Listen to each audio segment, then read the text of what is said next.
પ્રજાપતિ આપ જોયું સૂર્યપૂજન સ્વાગત ગુજરાતમાં આપનું સ્વાગત છે। આજે અમદાવાદમાં આવેલું જે ભદ્રકાળી માતાજીનું મંદિર જે લાલ દરવાજામાં આવેલું છે ત્યાંનો ઇતિહાસ શું છે અને બહુ પૌરાણિક મંદિર છે। આપણે વધુ માહિતી એના જે ટ્રસ્ટી ગુરુજી છે એમની પાસેથી આપણે બે શબ્દ જાણીશું અને ઇતિહાસ જાણીશું આપણે એનો। નમસ્કાર સર, આપનો પરિચય આપજો। श्री कांतभाई तिवारी, श्री रामबली ब्लॉक तिवारी ट्रस्ट भद्रकाળી મંદિર ને હું ચેરમેન છું। અને આ નગરદેવી ભદ્રકાળી માતાજીની સ્થાપના રાજા કર્ણદેવ દ્વારા કરવામાં આવેલી હતી। અને રાજા કર્ણદેવ સોલંકી જે છે એ પોતાની કુળદેવીની સ્થાપના એટલા માટે કરતા કોઈ પણ નવું શહેર કે ગામ વસાવવાનું હોય તો એ પોતાની કુળદેવીની સ્થાપના કરતા હતા। એ વખતે આ અમદાવાદનું નામ હતું કર્ણાવતી, એમ કે કર્ણાવતી નગર એમને બસાવેલું અને પછી આ માતાજીની સ્થાપના એમણે કરેલી। આ માતાજીનું સ્થાન પહેલાં એવું સંભળાય છે કે મારા પૂર્વજો પહેલાં લોકો કહે છે કે આ સ્થાન માણેક ચોકમાં ત્યારે જે જુમ્મા મસ્જિદ છે એ જગ્યાએ હતું અને ત્યાં પૂજા અર્ચના કરવામાં આવતી હતી। પણ અમુક જે મોગલો અહીંયા આવ્યા તેઓએ અમદાવાદમાં એટલે કર્ણાવતી નગરની અંદર જે પણ જૈન મંદિરો અને હિન્દુ મંદિરો હતા બધા તોડી કાઢેલા। એમાંથી આ ચમત્કારિક રીતે આ માતાજીની મૂર્તિને માણેકનાથ બાબાએ એ વખતે માણેક ચોક જે છે તેમને બચાવેલી હતી। ઝૂંપડીમાં રહેતા હતા અને બચાવીને અનેક જગ્યાએ સ્થળાંતર કરીને છેલ્લે કિલ્લાની અંદર એમને માતાજીની પૂજા અર્ચના ગાયકવાડની અંદરમાં અહીંયા પૂજા અર્ચના કરવામાં આવતી હતી। અમારા પૂર્વજો પણ એમાં જોડાયા અને આ રીતે વર્ષોથી લગભગ 615 વર્ષ પહેલાંથી માતાજીની પૂજા અર્ચના આ જગ્યાએ થાય। આશરે 675 વર્ષ જૂનું છે એવું આપનું કહેવું છે।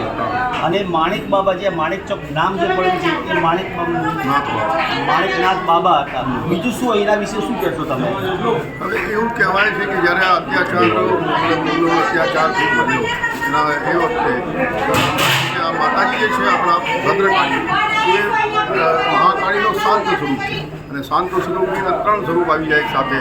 એક તો જ્ઞાનની માતા એટલે સરસ્વતી, મહાકાળી દુર્ગા અને લક્ષ્મીનું સ્વરૂપ, ત્રણેય સ્વરૂપની શાંત સ્વરૂપ ભદ્રમાં આવી જાય છે।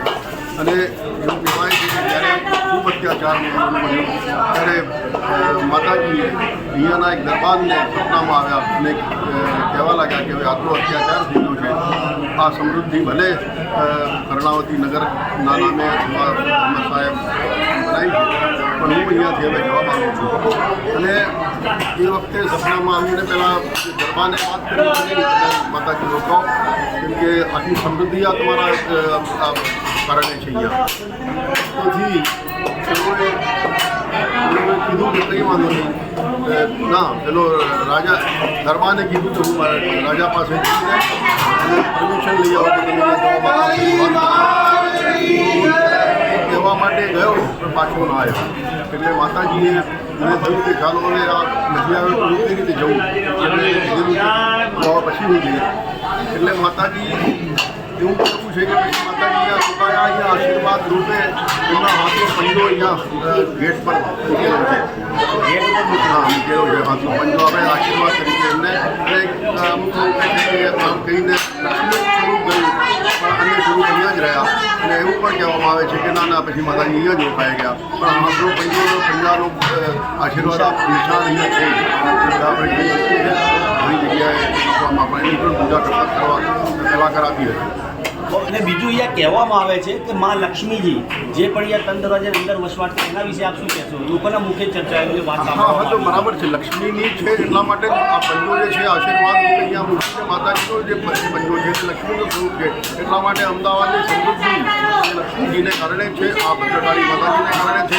એક વખત અમદાવાદ માન્ચેસ્ટર તરીકે ભારતનું માન્ચેસ્ટર તરીકે પ્રસિદ્ધ હતું, કારણ કે આનો આશીર્વાદ માતાજીનો આશીર્વાદ અહીંયા છે। બહુ સાચી વાત છે કે મા ભદ્રકાળીના દરબારમાં જે આવે છે એમની મનોકામના પૂર્ણ થાય છે એવું પણ કહેવામાં આવે કે જે મનતા માનો છો એ પણ માતાજી પૂરી કરે છે। અને તમે આ જે મંદિર છે એ સોનાનું છે બનાવવામાં આવ્યું એવી વાત સાંભળવામાં આવી છે. હા, હવે એમાં એવું છે કે આપણે વાત કરી કે માનતાની વાત, તો આ તો હંમેશા વસ્તુ હોય છે કે જ્યારે નગરદેવી કોઈ પણ હોય એની માનતા ઘણા લોકો માટે માનતા હોય છે અને માતાજી સંપૂર્ણપણે પૂર્ણ પણ કરતી હોય છે, કારણ કે નગરદેવી છે એટલા માટે, નામ જ એટલા માટે નગરદેવી છે. અને નગર યાત્રા પણ એ લોકો કરતા હોય છે. માતાજીની નગર યાત્રા દર વર્ષે 26મી ફેબ્રુઆરી નગર યાત્રા ગયા વર્ષથી શરૂ થઈ છે. હવે આ વર્ષે અમે ફરીથી આ માતાજીનો ગર્ભગૃહ જે છે તેનો સોનાનો મઢવાની શરૂઆત કરી છે. 2009થી સોના ગર્ભગૃહને મઢવા માટેની શરૂઆત થઈ, જેનું ઉદ્ઘાટન એ વખતના મુખ્યમંત્રી નરેન્દ્રભાઈ મોદી અત્યારે જે વડાપ્રધાન છે તેઓએ એની શરૂઆત કરેલી, અને વચ્ચે આ કોરોના કાળ ને એ બધાને કારણે એ રોકાઈ ગયું હતું, એટલે અડધું કામ થયેલું હતું અને હવે ફરીથી એ પૂર્ણ કરવા માટે એમને સંકલ્પ લીધો છે. એટલે વિચાર છે કે આ 4-6 મહિનાની અંદર એ કામ પૂર્ણ થઈ જાય. એના માટે અમે બધા દાતાઓ જે કહીએ છીએ બધાની ભાગીદારી અંદર રહે, એટલે 1-1 ગ્રામ સોનું દરેક આપણે લગભગ 2 થી 2.5 કિલો સોનાની જરૂર છે. એટલે 1-1 ગ્રામ દરેક નગરવાસીઓથી અમે કહીએ છીએ કે દાનના રૂપે અહીંયા આપે તો આ કામ જલ્દી પૂર્ણ થઈ જશે. સાચી વાત છે જે એમણે કીધું કે જે નગર સેવકો છે, અહીંના જે રહીશો છે, એમને અમને બહુ મોટો ઇતિહાસ રચવાની વાત કરી રહ્યા છે કે ભાઈ સોનાની મઢવાની વાત છે તો દરેક જણ એમાં ભાગ લે અને 1-1 ગ્રામ જે સોનું ગુરુજીએ કીધું એ પ્રમાણે આપે તો બહુ સારી વાત છે કે માતાજીનું કામ પૂર્ણ થાય. અને બીજું કે આ માતાજીનો ઇતિહાસ તો બહુ પુરાણિક છે જ, અને ઘણા મૂવીમાં પણ માતાજીનો ચર્ચા કરવામાં આવે છે. જેવું કે મા બાપ પિક્ચર હતું એમાં પણ અશાણીએ કામ કર્યું હતું, અહીંયા આગળ બતાવ્યું. હા, એમાં એવું છે કે જેટલા અહીંયાના ગુજરાતી કલાકારો પણ માતાજીને ખૂબ જ માને છે. જ્યારે પણ કોઈ પણ સિરિયલ હોય કે કોઈ પણ ફિલ્મ હોય એ કરવા જ્યારે શરૂઆત માતાજીની પાસે અમે પ્રાર્થના કરીને લોકો જતા હોય છે, અને જ્યારે એની સફળતા હોય છે ત્યારે પણ એ લોકો અહીંયા આવે છે. બહુ સારી વાત છે. આજે અમે પણ ધન્ય થઈ ગયા છે મા ભદ્રકાળીના દર્શન કરીને દાન કરી શકીએ.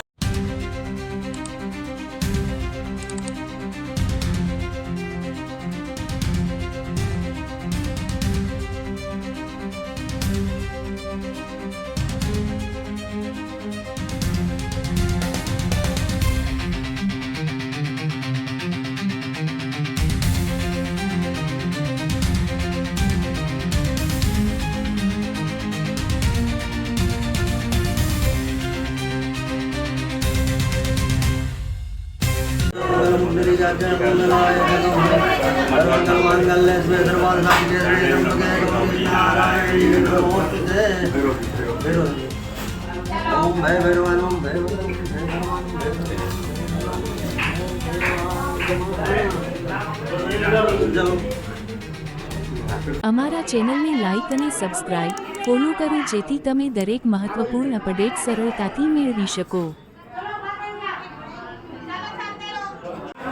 નમસ્કાર. આપણા અહીંના જે દાતાશ્રી છે આપણે આપની પાસે પણ 2 શબ્દ જાણીશું અને એમનો પરિચય પૂછીશું. નમસ્કાર સર. 5 વર્ષથી ભદ્રકાળીમાં દર્શન કરવા આવું છું, પણ મારી બધી મનોકામના અહીંયા પૂરી થાય છે. મારી કોઈ પણ સેવા હોય માતાજી મારી સ્વીકારે છે, અને અત્યારે જે મંદિરનું જે 1-1 ગ્રામ સોનાનું દાન આવે છે એમાં બધા પ્રાર્થના કરું છું. લોકોને શું સંદેશો આપશો? લોકોને કોઈ પણ પ્રાર્થના હોય એટલે 1 ગ્રામ સોનું 500 મિલી સોનું ભદ્રકાળીમાંના દર્શન કરવા આવે અને સારી શક્તિ હોય તો આપે એવી હું માતાજીને પ્રાર્થના કરું છું. બહુ સારી વાત છે કે જે એમણે કીધું લોકો દાદાશ્રી છે, પણ લોકો જે આપણા જનતા છે, લોકો છે, ભગતો છે, એમને પણ એમના માટે જે આપણે માતાજીનું મંદિર જે સોનાનું મઢવાનું કામ ચાલી રહ્યું છે એમાં સહભાગી બને અને એવું કરે. હું 5 વર્ષથી ભદ્રકાળી માતાના દર્શન કરવા આવું છું અને મારી બધી મનોકામના અહીંયા પૂરી થાય છે. આપણે બેન પાસે પણ જાણીશું. બોલો. બેન તમે શું કહેશો? અમને અંદરજીને દર્શન કરવા માટે બહુ જ અમૂલ્ય લાભ મળ્યો છે. બસ પ્રજાપતિ સ્વાગત ગુજરાતમાં. નમસ્કાર, ધન્યવાદ. Grow your business with Om Infotech Solution, your partner for smart, reliable IT service.